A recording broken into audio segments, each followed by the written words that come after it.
Ligo tayo, guys. Matagal na hindi nakaligo sa dagat. Ngayon lang nakalabas. It's going to sunset. Ang ganda.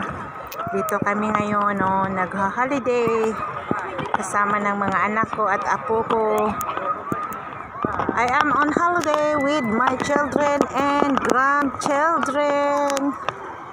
So many people here. It's holiday.